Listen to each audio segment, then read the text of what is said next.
এই অপশনে আপনারা যদি হ্যাঁতে ক্লিক করেন তাহলে কিন্তু আপনি অন্নপূর্ণা ভান্ডার নাও পেতে পারেন।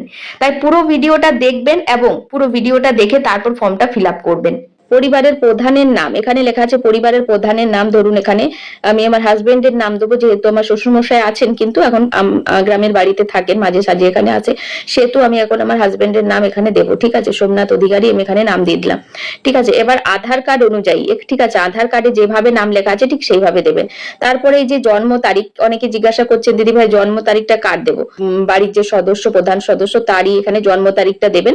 জন্ম তারিখ কিন্তু যেমন দিন মাস বছর আছে সেরকম এই জায়গাতে কিন্তু আপনি জন্ম তারিখটা লিখে দেবেন। ঠিক আছে, তারপরে দেখুন এখানে এই যে ঘরগুলো আছে এখানে কিন্তু অবশ্যই টিক মার্ক দেবেন। ঠিক আছে, যে আধার কার্ড নাম অনুযায়ী করেছেন এটা টিক মার্ক দেবেন, জন্ম তারিখ দিয়েছেন এটা টিক মার্ক দেবেন।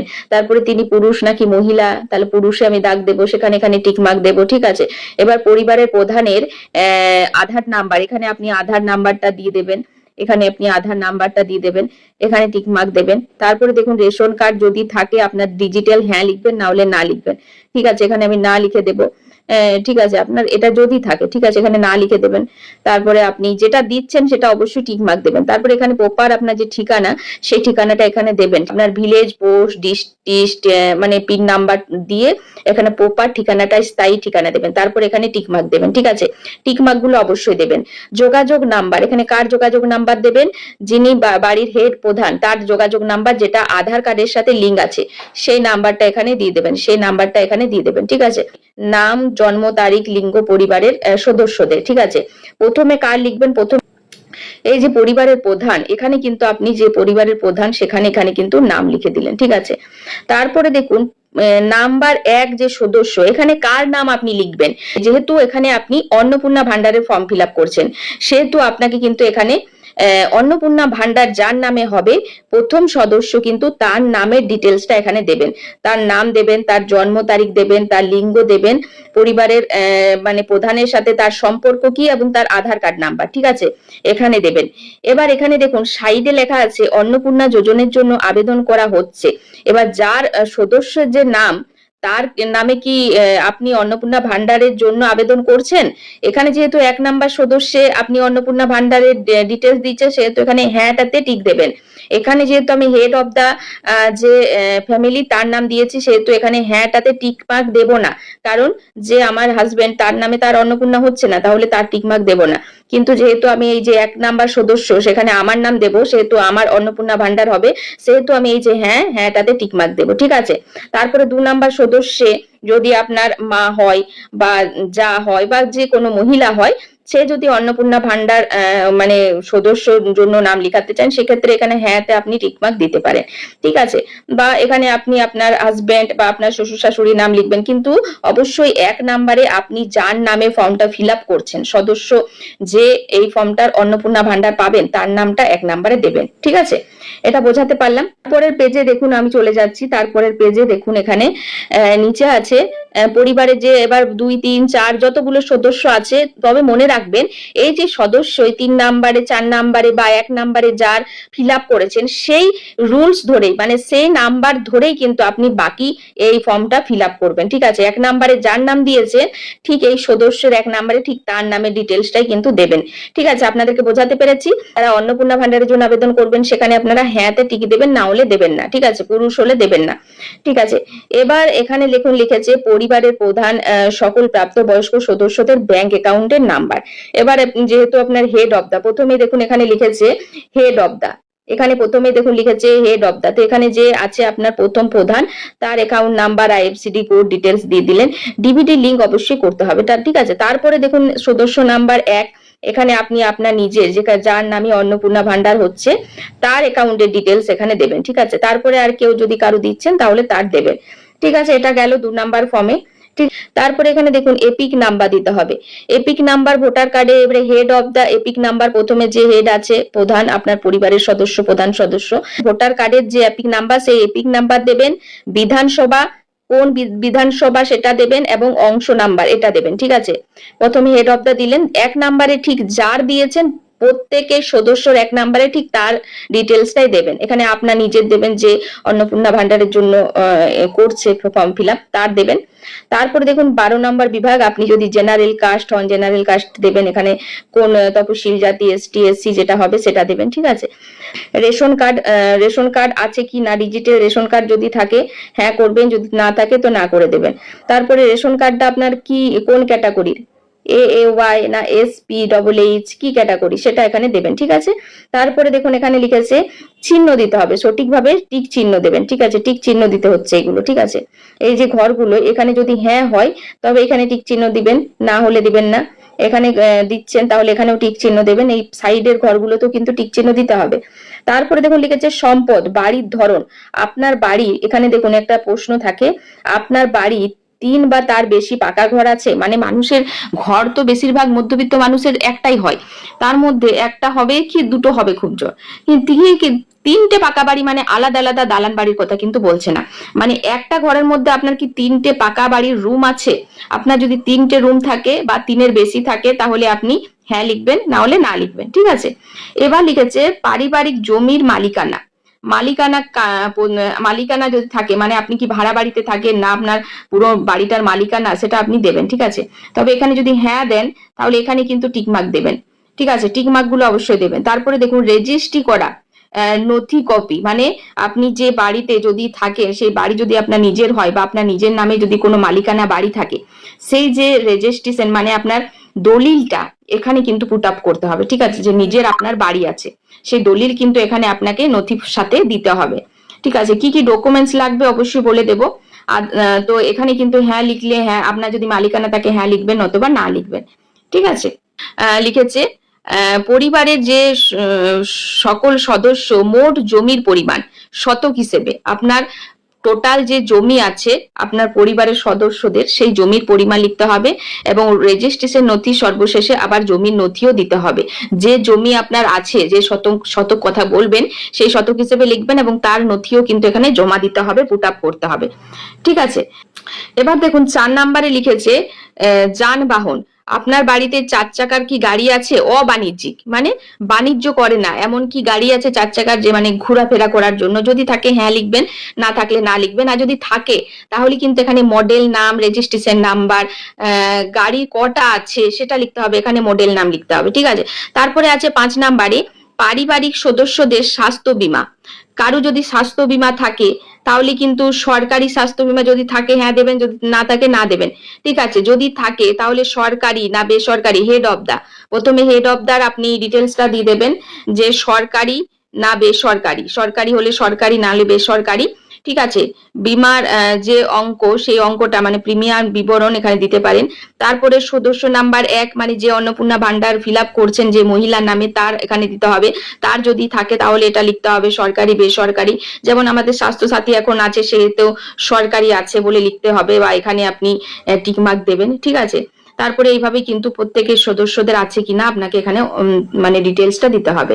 তারপর আয়কর পেশা, তারপরে আছে আয়কর পেশা, এখানে কোনো সদস্যের আয়কর পেশা, কোনো সদস্য কি আয়কর মানে ইনকাম ট্যাক্স দেয়, যদি দেয় তাহলে কিন্তু এখানে আপনি হ্যাঁ লিখবেন, যদি না দেয় তাহলে না লিখবেন, ঠিক আছে। তারপরে দেখুন লিখেছে পরিবারের সদস্যদের প্যান কার্ড নাও ডিটেলস, এখানে আপনি প্যান কার্ড যদি থাকে হ্যাঁ দেবেন, যদি না থাকে না দেবেন। আর প্রথমেই কিন্তু হেড অফ দা ফ্যামিলি মানে বাড়ির যে প্রধান তার নাম দেবেন, তার প্যান কার্ড নাম্বার, তারপরে আপনি যার নাম্বার যে নামে অন্নপূর্ণা ভান্ডার করছেন তার নাম দেবেন, প্যান কার্ড নাম্বার, এইভাবে যতগুলো সদস্য আছে প্রত্যেকের নাম এবং প্যান কার্ড নাম্বার দিতে হবে, ঠিক আছে। তারপরে দেখুন পরের ফর্মে চলে যাচ্ছি। পরের ফর্মে চলে গিয়ে আপনারা দেখবেন এখানে থেকে কিন্তু আমি বলে দিচ্ছি সাইডে টিকমার্ক দিতে ভুলবেন না। তারপরে কর্মসংস্থানের ধরন, এখানে আপনার পরিবারের প্রধান যে হেড অফ দ্য ফ্যামিলি তার কি কাজ করেন, সরকারি বেসরকারি কি কাজ করে সেখানে এখানে কিন্তু টিকমার্ক দিতে হবে, যেটা করে সেটা টিকমার্ক দেবেন, এখানে কিন্তু টিকমার্ক দেবেন। এবার যে সদস্য নাম্বার 1 মানে আপনি নিজে যে যার নামে অন্নপূর্ণা ভান্ডার হচ্ছে সে কি কোনো কাজ করে নাকি বেকার, যদি বেকার হয় বেকারে দেবেন, ঠিক আছে। তারপরে এইভাবে কিন্তু সদস্য নাম্বার 1 2 3 এইভাবে দেবেন, ঠিক আছে। তারপরে দেখুন একটু নিচের দিকে চলে যাব, নিচে দেখো 6 নাম্বার ফর্ম চলছে, এখানে দেখুন প্রত্যেকের আপনি ডিটেলসটা দেবেন আর সাইডে সাইডে কিন্তু টিকমার্ক গুলো দেবেন। ঠিক আছে, যদি দেন তবে টিকমার্ক দেবেন। যদি এখানে কারুর নাম না থাকে, আপনার ধরুন বাড়ির ফ্যামিলি 3 জন, সেক্ষেত্রে তো আর এইগুলো দরকার হবে না, তখন কিন্তু আর টিকমার্ক দেবেন না। তারপরে দেখুন 4 নাম্বার এখানে লিখেছে পরিবারের শিক্ষিত প্রাপ্ত বয়স্ক সংখ্যা। আপনার পরিবারে কতজন শিক্ষিত আছে, কতজন অশিক্ষিত আছে, সেটা এখানে সংখ্যায় লিখবেন। 2 জন হলে 2 জন, 3 জন হলে 3 জন, এবং তারা যে শিক্ষিত, হেড অফ দ্য ফ্যামিলি শিক্ষিত নাকি অশিক্ষিত, যদি শিক্ষিত হয় সে কতদূর পড়াশোনা করেছে, মেট্রিক পাস নাকি এইচএস পাস, সেটা দিতে হবে। তারপরে সদস্য যে নিজে অন্নপূর্ণা ভান্ডার পাচ্ছে সে কতদূর পড়াশোনা করেছে, শিক্ষিত না অশিক্ষিত, শিক্ষিত হলে তার যোগ্যতা কি, এইচএস পাস হলে এইচএস পাস, আর এখানে টিক চিহ্ন দেবেন। ঠিক আছে, যদি এখানে কিছু লিখেন তবে টিক চিহ্ন দেবেন, নতুবা দেবেন না। তারপরে এইভাবে কিন্তু প্রত্যেক সদস্যদেরই দিয়ে দেবেন। তারপরে দেখুন নিচের দিকে চলে যাব, নিচের দিকে চলে গেলে আপনারা আবারও দেখতে পাবেন এখানে 5 নাম্বার ফর্ম। 5 নাম্বার ফর্মে দিচ্ছে কোন সদস্য কি কোনো সাংসাদিক পদ, মন্ত্রী, সাংসদ, বিধায়ক, বুঝতে পারছেন, সাংসদ বিধায়ক যদি বর্তমান অবস্থায় থাকে তাহলে কিন্তু এখানে হ্যাঁ দেবেন, নতুবা না দেবেন। ঠিক আছে, তারপরে দেখুন এখানে লিখেছে যদি হয় তাহলে কিন্তু তার নথি জমা দিতে হবে। যদি থাকে, কেউ যদি সদস্য হয় পঞ্চায়েতের ধরুন, বা বিধায়ক থাকে, সেক্ষেত্রে তার নথি জমা দিতে হবে যে সে আছে কিনা। তারপরে দেখুন আছে কোন সদস্য কি সরকারি পেনশনভোগী, 6 নাম্বার আছে। যদি পেনশন পায়, আপনার যে সদস্য, বাড়ির সদস্যদের নাম লিখছেন তাদের মধ্যে কেউ যদি পেনশনভোগী হয় হ্যাঁ দিবেন, না হলে না দেবেন। ঠিক আছে, বা কোন পেনশন পায়, এখানে পেনশনভোগীর সদস্য নম্বর, কতজন পেনশন পাচ্ছে। ঠিক আছে, তারপরে দিকে লিখেছে কোন সদস্য কি জিএসটির অধীনে নিবন্ধিত, যদি জিএসটির অধীনে থাকেন তাহলে হ্যাঁ দেবেন, নতুবা না দেবেন। যদি না দেন তাহলে এখানে কিন্তু টিকমার্ক দেবেন না, যে হ্যাঁ দেন তাহলে টিকমার্ক দেবেন। আর যদি পেনশনভোগী হয় তাহলে কিন্তু তার স্লিপও কিন্তু জমা দিতে হবে। যদি কেউ পেনশনভোগী হয়, যদি কেউ পেনশনভোগী হয় তাহলে কিন্তু তার স্লিপও জমা দিতে হবে এখানে। ঠিক আছে, যদি কেউ পেনশনভোগী হয়। তারপরে 8 নাম্বার দিয়েছে পরিবারের মোট বার্ষিক আয় কত। আপনার পরিবারের টোটাল যে সদস্যদের নাম দিয়েছেন তাদের টোটাল বার্ষিক আয় টোটাল কত হচ্ছে, সেটা এখানে অঙ্কে লিখতে হবে। অঙ্কে লেখার সময় সবসময় ইংরেজিতে লিখবেন, এখানে টিকমার্ক দিয়ে দেবেন। তারপরে অন্যান্য পরিচয় নথি, কি কি নথি, এখানে সিএ আবেদন বর্তমান অবস্থা। যাদের আপনি এতক্ষণ থেকে ডিটেলস দিলেন, তারা কি কেউ সিএ তে প্রসেসিং এ আছে, যদি থাকে তাহলে এখানে লিখবেন আবেদন করেছে বা ইস্যু করা হয়েছে, এখানে যা যা আছে, বা প্রযোজ্য নয়, যদি কিছু না আছে, আপনাদের ভোটার কার্ডে নাম আছে, সব ঠিকঠাক আছে, তাহলে প্রযোজ্য নয় লিখে দেবেন। ঠিক আছে, আর এই যে এখানে হেড অফ দ্য ফ্যামিলি প্রথমে, তারপর সদস্য নাম্বার 1 যা দিয়েছিলেন ঠিক তারই দেবেন, 2 3 যেমন ভাবে দিয়েছেন সেইভাবে দেবেন। ঠিক আছে, এবার পরের পৃষ্ঠায় চলে যাচ্ছি। পরের পৃষ্ঠায় গিয়ে এখানে দেখুন ঠিক সেম ভাবে এখানে দিয়েছেন অন্যান্য কিষাণ ক্রেডিট কার্ড, কিষাণ ক্রেডিট কার্ড, এআরডি, মানে এই যে আর কিছু কি পরিবারের প্রধান, হেড অফ দ্য ফ্যামিলি বা সদস্যরা কি এই যে ক্রেডিট গুলো, এখান থেকে কি সরকার থেকে কোনো রকম ক্রেডিট কার্ড বা কিছু আছে নাকি, সেটা দিতে হবে। আর কি কার্ড আছে বা কত তারিখ ইস্যু করা হয়েছে, কোন তারিখ ইস্যু করা হয়েছে, তার নাম্বার দিতে হবে, সেই কার্ডের নাম্বার দিতে হবে, আইডির সংখ্যা দিতে হবে, এবং কত তারিখ ইস্যু হয়েছে সেটা দিতে হবে। তো এইভাবে প্রত্যেক সদস্যের কিন্তু দিতে হবে। তারপর 3 নাম্বার সেম লিখেছে যদি এসআইআর এর নাম মানে নাম বাদ পড়ে এবং মামলাটি ট্রাইব্যুনালে যদি বিচারে থাকে, তাহলে এখানে হ্যাঁ অত লিখবেন, অথবা না লিখবেন, যেটা আছে সেটাই লিখবেন, বা যদি না থাকে তাহলে প্রযোজ্য নয় এটা লিখে দেবেন। ঠিক আছে, সাইডে কিন্তু টিকমার্ক দিয়ে দেবেন। তারপরে আমি আর একটু নিচের দিকে চলে যাব। এটা কিন্তু 9 নাম্বার পাতা, দেখুন এত বড় যে আমি এখনো ভিডিওটা শেষ করতে পারলাম না। শেষে সেম এই যে ডিটেলস দেবেন, এবং এগুলো নিয়ে অবশ্যই টিক মার্ক দেবেন। ঠিক আছে, যদি প্রযোজ্য নয় তাহলে প্রযোজ্য নয় দিবেন, এখানে টিক মার্ক দিয়ে দেবেন। তারপরে দেখুন লিখেছেন বিদ্যালয়ের অধ্যয়ন পরিবারের সকল শিশুর বিবরণ। আপনার পরিবারের যে শিশুরা আছে সেই বাচ্চাদের বিবরণ দেবেন। সদস্য নাম্বার 1 একজন শিশু, 2 নাম্বার শিশু, সে কোন স্কুলে পড়ে, তার স্কুল মানে সরকারি নাকি বেসরকারি, সমস্ত কিছু বিবরণ দিবেন। এবং সেখানে লিখেছে বিদ্যালয়ের ধরন এবং অন্যান্য নির্বাচন করলে অনুগ্রহ করে বিস্তারিত উল্লেখ করুন, যেমন ওপেন স্কুল, হোম স্কুল। ঠিক আছে, এই স্কুলগুলো থাকলে সেটা বিবরণ করতে বলছে। ঠিক আছে, কোন স্কুলে পড়ে, সদস্য নাম্বার 2, মানে যটা শিশুর এখানে নাম দেবেন তটা শিশুর এখানে আপনি বিবরণটা দেবেন। ঠিক আছে, এবার আমরা চলে যাব পরের পৃষ্ঠায়। এইভাবে কিন্তু আপনাদের শিশুদের প্রত্যেকের এখানে দিয়ে দেবেন, এবং এখানে কিন্তু আপনারা চাইলে লিখতে পারেন বিবরণগুলো। তারপরে দেখুন লিখেছে শিশুদের টিকাকরণের বর্তমান অবস্থা, শিশুদের টিকা চলছে নাকি সম্পূর্ণ হয়েছে, সেটা এখানে লিখতে হবে। তারপরে যদি হ্যাঁ হয় তাহলে টিকাকরণ কার্ড আইডি, যদি না হয় তাহলে শেষ টিকা নেওয়ার তারিখ, না নেওয়ার কারণ, এখানে কিন্তু বিবরণটা দিতে হবে, ঠিক আছে, যে আপনি টিকা যদি না দিয়েছেন কেন দেননি, যদি দিয়েছেন তো শেষ কত তারিখে টিকা সম্পূর্ণ হয়েছে, যদি চলছে সেটাও আপনি লিখবেন যে হ্যাঁ এখন টিকা চলছে, তার কার্ড আইডি এখানে নথিতে দিতে হতেও পারে। ফোন নাম্বারে যে নতুন একটা অপশন যোগ হয়েছে, আপনি কি কোনো সরকারি প্রকল্পের সুবিধা পান, এখানে লিখেছে। যদি প্রকল্পের সুবিধা পান তাহলে হ্যাঁ লিখবেন, যদি প্রকল্পের সুবিধা না পান তাহলে কিন্তু আপনি না লিখবেন। যদি কোনো প্রকল্পের সুবিধা আপনি পান তাহলে এখানে হ্যাঁ লিখবেন। তারপরে আপনার প্রকল্পের নাম কি, আপনাকে এখানে বলেছে যদি হ্যাঁ হয় তবে সেই প্রকল্পের নাম উল্লেখ করো। কিন্তু আপনি কি এই প্রকল্প থেকে নিজেকে প্রত্যাহার করতে চাইছেন, আপনি কি এই প্রকল্প থেকে বেরিয়ে যেতে চাইছেন? অবশ্যই না। ধরুন আপনার প্রধান আছে আপনার শ্বশুর মশাই, প্রথমেই ধরুন প্রধানের যে প্রকল্প, আপনি ধরুন বার্ধক্য ভাতা, কিষাণ ভাতা, পিএম ভাতা, যে কোনো একটা প্রকল্প পাই, সেখানে আপনি নামটা লিখলেন, কিন্তু এই হ্যাঁতে ক্লিক করবেন না, হ্যাঁতে টিকমার্ক দেবেন না, না হলে কিন্তু সেই বার্ধক্য ভাতা কেটে যেতে পারে, ঠিক আছে, তাই এটা ভুলেও কিন্তু হ্যাঁতে ক্লিক করবেন না। তারপরে দেখুন একটু নিচের দিকে গেলে, আমি সবসময় আপনাদেরকে বলেছি যে আবেদনকারী, যে অন্নপূর্ণা ভান্ডারের জন্য আবেদন করছে, তার নাম সবসময় সদস্য নাম্বার 1-এ দেবেন। সে কি কোনো প্রকল্প পায়? অবশ্যই সে যদি 25 বছরের ওপরে হয়ে থাকে সে লক্ষ্মী ভান্ডার পাবে, তো লক্ষ্মী ভান্ডার নাম এখানে দেবেন, কিন্তু এখানে কিছু চিহ্ন দেওয়ার দরকার নেই, ঠিক আছে। বারবার আবারও আপনারা যা সদস্যদের পরপর নাম লিখেছেন বাকি সদস্যদের ডিটেলস আপনারা দেবেন, কিন্তু এখানে হ্যাঁতে কোনো রকম চিহ্ন দেওয়ার দরকার নেই, ঠিক চিহ্ন দেওয়ার দরকার নেই। তারপর দেখুন একটু নিচের দিকে যাব আমরা, এই যে বাকি সদস্য, আপনাদের সদস্য দুটো হলে দুজনের ডিটেলস দেবেন, 5 জনের ডিটেলস এর এখানে কথা বলেছে, কিন্তু 5 জন যদি কারো বাড়িতে না থাকে সেক্ষেত্রে আপনারা দেবেন না, 2 জন থাকলে 2 জনের দেবেন, ঠিক আছে। অনেকে জিজ্ঞাসা করছে যে 5 জনের কোথায় পাবো, 5 জন যদি না থাকে, তো 5 জনের দেওয়ার দরকার নেই, 2 জন থাকলে 2 জন দেবেন, 3 জন থাকলে 3 জন দেবেন, ঠিক আছে।